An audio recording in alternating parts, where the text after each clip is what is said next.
Welcome to Bite at a Time Books, where we read you your favorite classics one bite at a time. My name is Bree Carlile, and I love to read, and wanted to share my passion with listeners like you. Be sure to follow the show on your favorite podcast platforms so you get all the new episodes. Or you can follow the show on YouTube, where we have playlists for all the stories. You can find us on all the social medias, at Bite at a Time Books, or on our website, biteatatimebooks.com, where you can also sign up for our newsletter for more information on what we're reading and what's coming next for the podcasts. We're part of the Bite at a Time Books Productions Network. If you'd also like to hear what inspired your favorite classic author to write their novels, and what was going on in the world at the time, check out the Bite at a Time Books Behind the Story podcast, Tuesdays, wherever you listen to podcasts. Today we'll be continuing Wuthering by Emily Brontë. Chapter 17. Bite 1. That Friday made the last of our fine days for a month. In the evening, the weather broke. The wind shifted from south to northeast and brought rain first, and then sleet and snow. On the morrow, one could hardly imagine that there had been 3 weeks of summer. The primroses and crocuses were hidden under wintry drifts. The larks were silent, the young leaves of the early trees smitten and blackened. And dreary and chill and dismal that morrow did creep over. My master kept his room. I took possession of the lonely parlor, converting it into a nursery. And there I was, sitting with the moaning doll of a child laid on my knee, rocking it to and fro, and watching, meanwhile, the still driving flakes build up the uncurtained window, when the door opened, and some person entered, out of breath and laughing. My anger was greater than my astonishment for a minute. I supposed it one of the maids, and I cried, "Have done! How dare you show your giddiness here? What would Mr. Linton say if he heard you?" "Excuse me," answered a familiar voice, "but I know Edgar's in bed, and I cannot stop myself." With that, the speaker came forward to the fire, panting and holding her hands to her side. "I have run the whole way from Wuthering Heights," she continued after a pause, "except where I've flown. I couldn't count the number of falls I've had. Oh, I'm aching all over. Don't be alarmed. There shall be an explanation as soon as I can give it. Only just have the goodness to step out and order the carriage to take me on to Gimmerton, and tell a servant to seek up a few clothes in my wardrobe." The intruder was Mrs. Heathcliff. She certainly seemed in no laughing predicament. Her hair streamed on her shoulders, dripping with snow and water. She was dressed in the girlish dress she commonly wore, befitting her age more than her position. A low frock with short sleeves, and nothing on either head or neck. The frock was of light silk and clung to her with wet, and her feet were protected merely by thin slippers. Add to this a deep cut under one ear, which only the cold prevented from bleeding profusely. A white face scratched and bruised, and a frame hardly able to support itself through fatigue. And you may fancy my first fright was not so much allayed when I had had leisure to examine her. "My dear young lady," I exclaimed, "I'll stir nowhere and hear nothing till you have removed every article of your clothes and put on dry things, and certainly shall not go to Gimmerton tonight, so it is needless to order the carriage." "Certainly I shall," she said, "walking or riding, yet I've no objection to dress myself decently, and, see how it flows down my neck now? The fire does make it smart." She insisted on my fulfilling her directions before she would let me touch her, and not till after the coachman had been instructed to get ready, and a maid set to pack up some necessary attire, did I obtain her consent for binding the wound and helping to change her garments. "Now, Ellen," she said, when my task was finished and she was seated in an easy chair on the hearth, with a cup of tea before her, "you sit down opposite me and put poor Catherine's baby away. I don't like to see it. You mustn't think I care little for Catherine because I've behaved so foolishly on entering. I've cried too, bitterly. Yes, more than anyone else has reason to cry. We parted unreconciled, you remember, and I shan't forgive myself. But for all that, I was not going to sympathize with him, the brute beast. Oh, give me the poker. This is the last thing of his I have about me." She slipped the gold ring from her third finger and threw it on the floor. "I'll smash it," she continued, striking it with childish spite, "and then I'll burn it." And she took and dropped the misused article among the coals. "There. He shall buy another if he gets me back again. He'd be capable of coming to seek me, to tease Edgar. I dare not stay, lest that notion should possess his wicked head. And besides, Edgar has not been kind, has he? And I won't come suing for his assistance, nor will I bring him into more trouble. Necessity compelled me to seek shelter here. Oh, if I had not learned he was out of the way, I'd have halted at the kitchen, washed my face, warmed myself, got you to bring what I wanted, and departed again to anywhere out of the reach of my accursed... Oh, that incarnate goblin. Oh, he was in such a fury. If he had caught me... It's a pity Earnshaw is not his match in strength. I wouldn't have run till I'd seen him all but demolished, had Hiddenly been able to do it. Well, don't talk so fast, miss, I interrupted. You'll disorder the handkerchief I have tied round your face and make the cut bleed again. Drink your tea and take breath and give over laughing.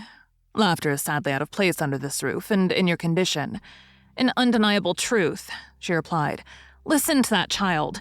It maintains a constant wail. Send it out of my hearing for an hour. I shan't stay any longer. I rang the bell and committed it to a servant's care. And then I inquired what had urged her to escape from Wuthering Heights in such an unlikely plight, and where she meant to go, as she refused remaining with us. I ought, and I wished to remain, answered she, to cheer Edgar and take care of the baby, for 2 things, and because the Grange is my right home. But I tell you he wouldn't let me. Do you think he could bear to see me grow fat and merry? Could bear to think that we were tranquil and not resolve on poisoning our comfort? Now I have the satisfaction of being sure that he detests me, to the point of its annoying him seriously to have me within earshot or eyesight.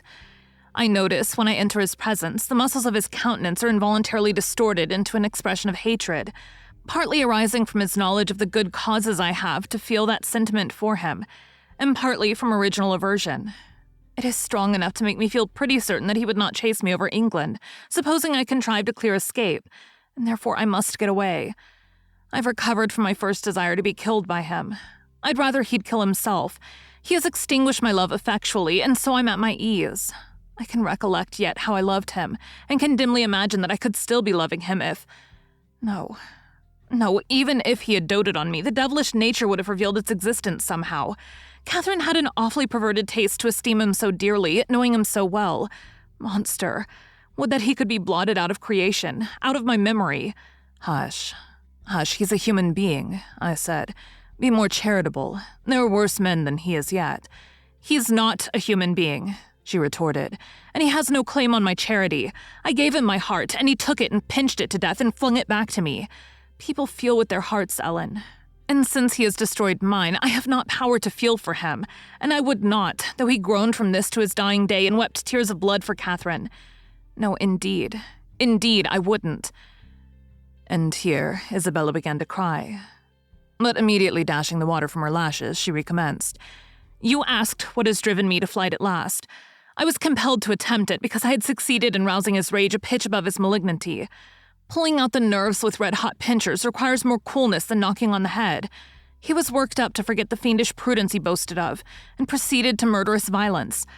I experienced pleasure in being able to exasperate him. A sense of pleasure woke my instinct of self-preservation, so I fairly broke free. And if ever I come into his hands again, he's welcome to a signal revenge.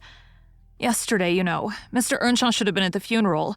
He kept himself sober for the purpose, tolerably sober, not going to bed mad at 6 o'clock and getting up drunk at 12. Consequently, he rose in suicidal low spirits, as fit for the church as for a dance. And instead, he sat down by the fire and swallowed gin or brandy by tumblerfuls. Heathcliff, I shudder to name him, has been a stranger in the house from last Sunday till today. Whether the angels have fed him or his kin beneath, I cannot tell, but he has not eaten a meal with us for nearly a week. He has just come home at dawn and gone upstairs to his chamber, locking himself in, as if anybody dreamt of coveting his company. There he has continued, praying like a Methodist. Only the deity he implored is senseless dust and ashes. And God, when addressed, was curiously confounded with his own black father. After concluding these precious orisons, and they lasted generally till he grew hoarse and his voice was strangled in his throat, he would be off again, always straight down to the Grange. I wonder Edgar did not send for a constable and give him into custody. For me, grieved as I was about Catherine, it was impossible to avoid regarding the season of deliverance from degrading oppression as a holiday. I recovered spirit sufficient to hear Joseph's eternal lectures without weeping, and to move up and down the house less with the foot of a frightened thief than formerly. You wouldn't think that I should cry at anything Joseph could say. But he and Hareton are detestable companions. I'd rather sit with Hindley and hear his awful talk than with to little Master and his staunch supporter, that odious old man. When Heathcliff is in, I'm often obliged to seek the kitchen in their society or starve among the damp, uninhabited chambers. When he is not, as was the case this week, I established a table and chair at one corner of the house fire, and never mind how Mr. Earnshaw may occupy himself, and he does not interfere with my arrangements. He is quieter now than he used to be. If no one provokes him, more sullen and depressed and less furious, Joseph affirms he's sure he's an altered man, that the Lord has touched his heart, and he's saved so as by fire. I'm puzzled to detect signs of the favorable change, but it is not my business. Yester evening I sat in my nook reading some old books till late on towards 12. It seemed so dismal to go upstairs, with the wild snow blowing outside, and my thoughts continually reverting to the kirkyard and the new-made grave. I dared hardly lift my eyes from the page before me. That melancholy scene so instantly usurped its place. Hindley sat opposite. His head leaned on his hand, perhaps meditating on the same subject. He had ceased drinking at a point below irrationality, and had neither stirred nor spoken during 2 or 3 hours. There was no sound through the house but the moaning wind, which shook the windows every now and then, the faint crackling of the coals, and the click of my snuffers as I removed at intervals the long wick of the candle. Hareton and Joseph were probably fast asleep in bed. It was very, very sad. And while I read, I sighed, for it seemed as if all joy had vanished from the world, never to be restored. The doleful silence was broken at length by the sound of the kitchen latch. Heathcliff had returned from his watch earlier than usual, owing, I suppose, to the sudden storm. That entrance was fastened, and we heard him coming round to get in by the other. I rose with an irrepressible expression of what I felt on my lips, which induced my companion, who had been staring towards the door, to turn and look at me. "I'll keep him out 5 minutes," he exclaimed. "You won't object?" "No, you may keep him out the whole night for me," I answered. "Do put the key in the lock and draw the bolts." Earnshaw accomplished this, ere his guest reached the front. He then came and brought his chair to the other side of my table, leaning over it and searching in my eyes for his sympathy with the burning hate that gleamed from his, as he both looked and felt like an assassin. He couldn't exactly find that, but he discovered enough to encourage him to speak. "You and I," he said, "have each a great debt to settle with the man out yonder. If we were neither of us cowards, we might combine to discharge it. Are you as soft as your brother? Are you willing to endure to the last and not once attempt a repayment?" "I'm weary of enduring now," I replied, "and I'd be glad of a retaliation that wouldn't recoil on myself, but treachery and violence are spears pointed at both ends. They wound those who resort to them worse than their enemies. Treachery and violence are a just return for treachery and violence," cried Hindley. "Mrs. Heathcliff, I'll ask you to do nothing but sit still and be dumb. Tell me now, can you? I'm sure you would have as much pleasure as I in witnessing the conclusion of the fiend's existence. He'll be your death, unless you overreach him, and he'll be my ruin. Damn the hellish villain, he knocks at the door as if he were master here already. Promise to hold your tongue, and before that clock strikes, it wants 3 minutes of one, you're a free woman." He took the implements which I described to you in my letter from his breast, and would have turned down the candle. I snatched it away, however, and seized his arm. "I'll not hold my tongue," I said. "You mustn't touch him. Let the door remain shut and be quiet." "No, I've formed my resolution, and by God I'll execute it," cried the desperate being. "I'll do you a kindness in spite of yourself and Hareton justice, and you needn't trouble your head to screen me. Catherine is gone. Nobody alive would regret me or be ashamed, so I cut my throat this minute, and it's time to make an end. I might as well have struggled with a bear, or reasoned with a lunatic. The only resource left me was to run to a lattice and warn his intended victim of the fate which awaited him. "You'd better seek shelter somewhere else tonight," I exclaimed in a rather triumphant tone. "Mr. Earnshaw has a mind to shoot you if you persist in endeavoring to enter." "You'd better open the door, you," he answered, addressing me by some elegant term that I don't care to repeat. "I shall not meddle in the matter," I retorted again. "Come in and get shot if you please. I've done my duty." Thank you for joining Bite at a Time Books today, while we read a bite of one of your favorite classics. Again, my name is Bree Carlile, and I hope you join us tomorrow for the next bite of Wuthering Heights. If you enjoyed our show, be sure to follow us so you get all the new episodes. We would also love for you to drop us a rating on your favorite podcast platform. You can catch us on all the social medias at Bite at a Time Books, or check out our website, biteatatimebooks.com, where you can sign up for our newsletter. Our show is part of the Bite at a Time Books Productions Network. If you would also like to hear about the authors who write the books we read on the show, check out the Bite at a Time Books Behind the Story podcast, wherever you listen to podcasts, or on biteatatimebooksbehindthestory.com.